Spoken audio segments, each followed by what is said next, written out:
ரகசியம் பேசிக்கிட்டோம், நாங்க 2 பேரும் காதல் வலை வீசிக்கிட்டோம். சிக்கனமா கண்ணாலும் முடிச்சுக்கிட்டோம், அதை சீர்திருத்த முறையில நடத்திவிட்டோம். பெத்தாலும் 1 2 பெத்து போடுவோம், அதுக்கு ஒத்துமையா 2 பேரும் பாடுபடுவோம்.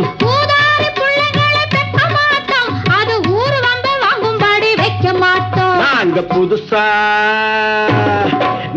புதுசா கட்டிக்கிட்ட ஜோடிதானுங்க, நல்ல பாட்டு படிக்கும் வாரம் பாடிதானுங்க.